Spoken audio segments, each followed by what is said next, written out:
tous. Alors, je vais commencer par une question. Est-ce que vous savez, est-ce que cette photo vous parle? À main levée, il y a quelqu'un au fond de la pièce, oui, peut-être qu'il était là, Jonathan aussi. Est-ce que dans l'assemblée, ça vous parle, cette photo? Cette photo, elle est en en-tête sur le site Meetup des Cocoheads, un peu par chance. Et en fait, je l'ai prise en 2016, quand on recevait les Cocoheads dans les anciens locaux de Deezer. C'est des anciens collègues qui sont en train de parler. Et du coup, toutes ces années après, on est super content de recevoir de nouveau chez Deezer. Donc, bienvenue à vous.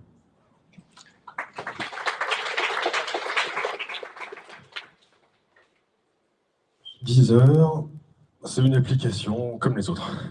Et une application, au début, c'est tout simple, c'est tout beau, ça fait un peu de streaming tranquillement, ça affiche quelques données, c'est bien. Et puis, il y a tout ça qui arrive, et on n'a pas eu le temps de le voir arriver, et tout d'un coup, il y a du legacy. Il y en a un peu partout, ça y est. Je pense que vous connaissez l'idée. On n'est pas étranger à ça, chez nous aussi, chez Deezer, ça a marché comme ça, on a évolué, on a du legacy qui arrive. Et ça ressemblait au fur et à mesure à ça, on a plein de choses dans notre app. On a identifié qu'on avait de la UI, du network, du player, du modèle. Et je ne sais pas si vous voyez, ça se recouvre un peu. Les endroits où, entre les deux, on ne sait pas trop exactement ce qu'il faudrait faire. On se dit qu'on est plus en train de faire de la UI ou peut-être du modèle. Des fois, on n'est pas très certain d'où on met les pieds. On a, au fur et à mesure, réussi à sortir quelques briques d'authentification, de purchase ou de design system. Mais on sent que c'est plus suffisant pour continuer à avancer dans notre app. Donc on se dit qu'on va restructurer tout ça. Ce qu'on se dit aussi, il y a un an, quand on commence à vouloir faire des gros chantiers dans l'app, c'est qu'on fait ce constat-là. On a encore énormément d'objectifs C. Le Swift s'est bien développé, mais il n'est pas encore majoritaire. On a fait du MVC pendant des années, et on a fait des arborescences de MVC. On a réussi à inventer des choses fantastiques pour que ça grandisse et que ça fasse tous nos écrans. Après, on s'est calmé un peu, on a fait du MVC un peu plus moderne, juste un petit MVC pour un écran, pour essayer de se moderniser. On a fait du modèle view, du modèle, du MVVM. Et puis surtout, ce qu'on a fait, c'est 3 patterns de UI différents dans notre app, et pas trop de cohérence entre tout ça. Et puis on a fait notre UI en storyboard, ensuite en code, quand les storyboards, c'est devenu passé de mode. Et maintenant, on essaie de planter le premier clou là-haut, Swift UI, qui doit rentrer dans notre code base, mais on ne sait pas exactement comment, et c'est ce qu'on va voir.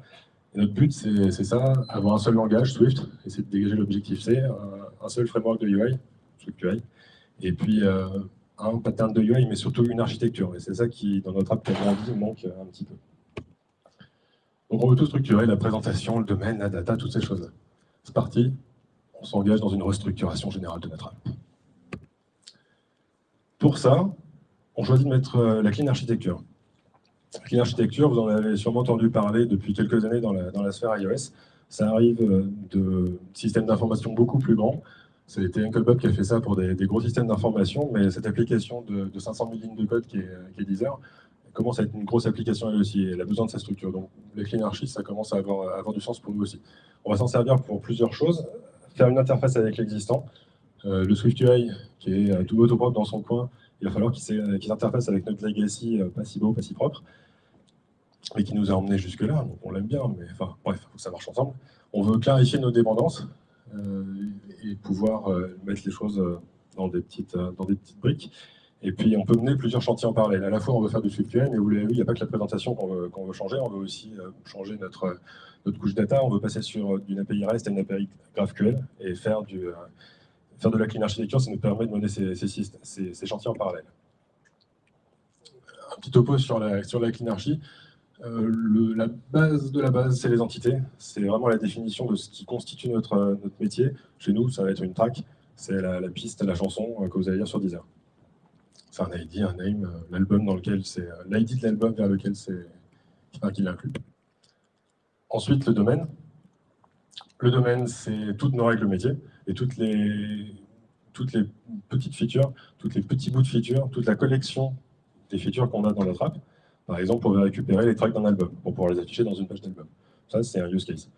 Et puis, on se sert de track repository. Le domaine, lui, définit juste ce que ça va être l'interface de ce track repo. Et comme ça, on a plein de use cases, toutes les petites choses qu'on peut faire dans notre app, et un repository par entité qu'on peut vouloir manipuler.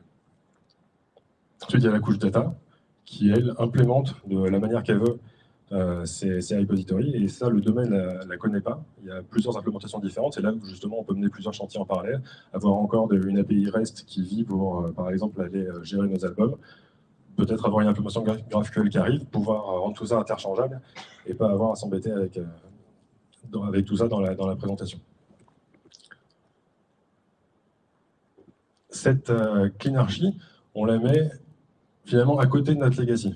On a créé deux packages, un package pour la présentation, un package pour le domaine, et on l'a mis dans notre app au début vide. Et en fait, ça va être juste un squelette, quelque chose qu'on va suivre, où est-ce qu'on va venir placer notre nouveau code.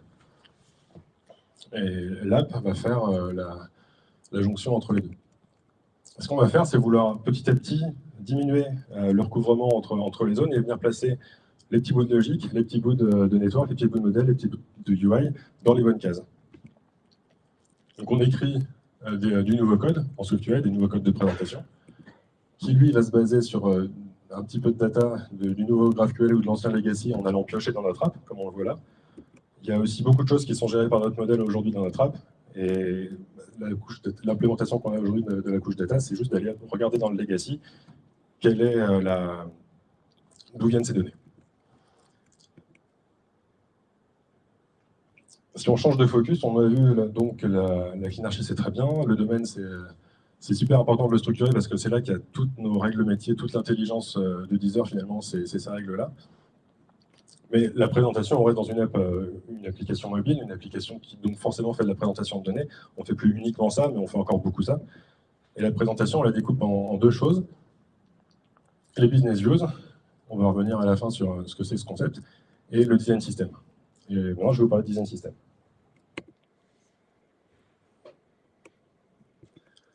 Le design system, on n'a pas été chercher une nouveauté là non plus, on s'est basé sur Atomic Design.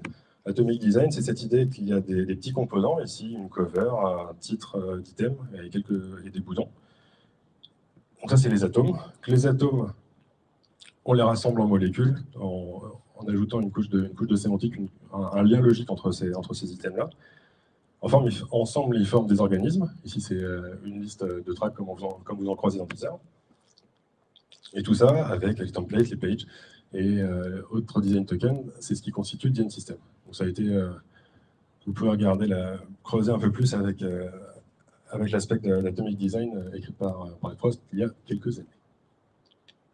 Mais le design system, finalement, qu'est-ce que c'est? Si on regarde sur Wikipédia, c'est une collection de composants réutilisables qui suivent des standards clairs et qui peuvent, en étant assemblés, construire n'importe quel et autant d'applications que vous voulez.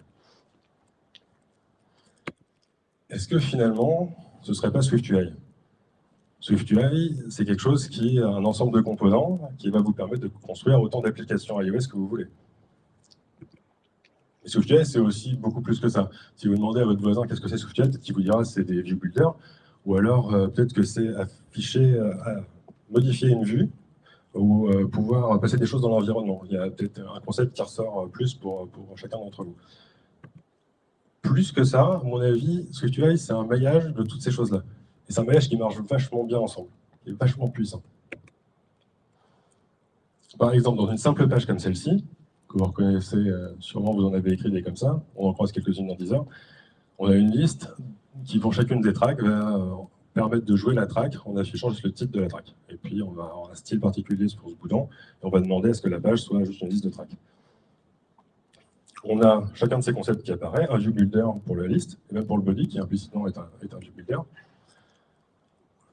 L'identité, on ne pourrait pas écrire une liste aussi simplement que ça si les tracks n'étaient pas identifiables.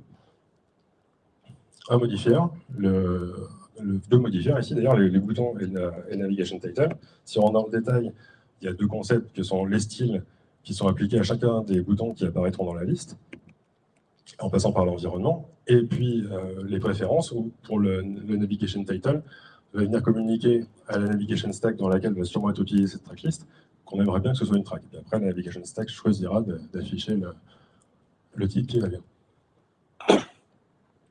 Donc tous ces concepts-là, c'est ce qui constitue SwiftUI et qui fait que utiliser ensemble, c'est très pratique et on aime beaucoup l'utiliser. Nous, ce qu'on veut faire, c'est à partir de revendre tous ces concepts et faire Deezer UI. On a vu que Swift UI, en tant que design system, c'est quelque chose qui permet de construire autant d'apps iOS qu'on veut. Tout ce qu'on veut, c'est quelque chose qui nous permet de créer autant d'écrans Deezer ou d'apps, même Deezer, que l'on veut. Et regarder les mêmes techniques et les mêmes principes que Swift UI. On ne veut pas que ce soit un nouveau framework à apprendre, plein de nouveaux concepts à apprendre. On veut que ça reste aussi simple pour tous les nouveaux arrivants et tous ceux qui, comme nous, débutants en Swift UI, de ne pas avoir quelque chose en plus à apprendre. On va prendre un exemple chez nous. Par exemple, un des composants de notre interface, c'est les cartes. Une carte, ça a plusieurs représentations. Ça peut être cette carte très compacte avec plus de détails. Et dans Figma, nos designers nous le représentaient comme ça. Ce qu'on va faire, c'est reprendre chacun de ces concepts et de l'appliquer aux composants concrets dans le design system. On a une carte qui est très simple et qui nous permet de juste lui passer une image et un titre. Donc on utilise juste une image et un texte et on affiche le logo des Cocoheads et puis le titre des Cocoheads. Si on veut qu'elle soit un peu plus utile, cette carte, on va utiliser des view builders, la rendre générique en une illustration et un titre. Et ça reste toujours possible d'utiliser image name et title, mais ça devient possible de faire quelque chose d'un peu plus modulaire et d'utiliser des labels, un label et une image en tant que titre. Et ce principe de pouvoir écrire une carte très simplement en quelques lignes de code, d'ailleurs comme un texte est très simple à utiliser. N'importe quel composant SwiftUI est très simple à utiliser et en fait avoir beaucoup de choses qui sont possibles, mais pas forcément tout de suite visibles et pas imposées à vous. C'est le principe de la progressive disclosure. Il y a une vidéo passionnante dans la WWDC de 2022 qui explique ça et c'est ce qu'on reprend dans Deezer UI. Ensuite, l'autre chose qu'on essaye de mettre en place, c'est la collaboration entre les vues. Ici, si on a un titre et un sous-titre, on peut appeler ça un item title. C'est quelque chose qui va juste mettre deux labels ensemble, un titre et un sous-titre, lui leur appliquer des styles particuliers et rajouter finalement une couche de sémantique, ce qui est important dans un design system. À cette vue-là, on va pouvoir s'en servir dans plusieurs autres vues pour avoir une cohérence entre les différents composants de notre app. Donc là, on l'utilise par exemple dans une carte et dans un autre composant qui est une roue, qui vont avoir des styles légèrement différents.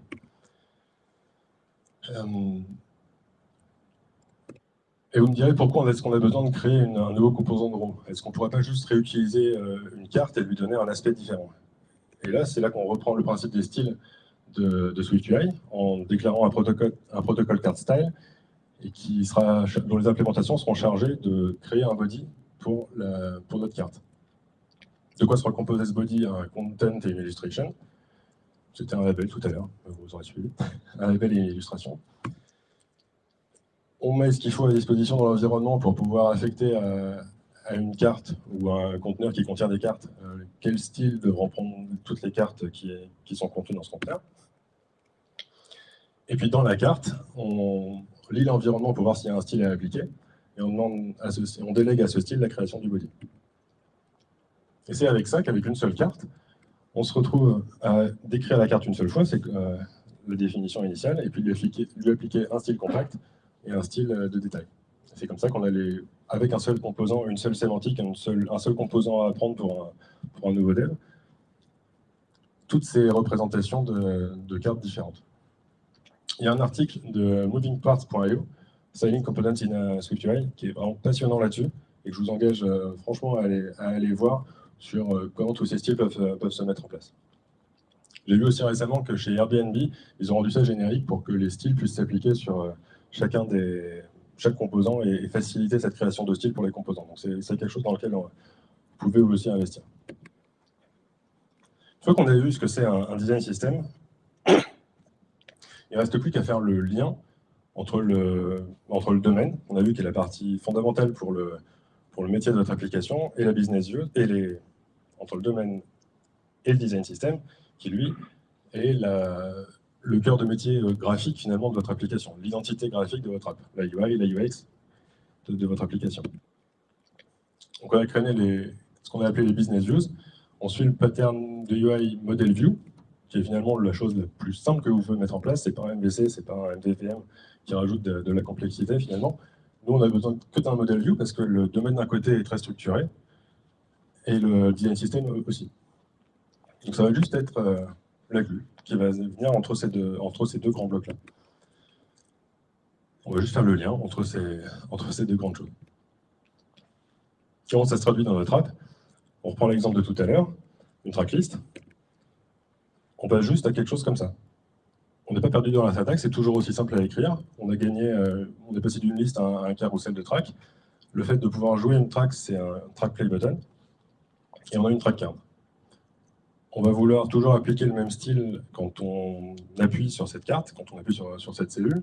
On va avoir un effet de zone, donc on a créé un style zone à nous. Et puis on a vu aussi toutes les cartes styles qu'on pouvait appliquer. Là, on a choisi, dans notre exemple, d'utiliser un style compact.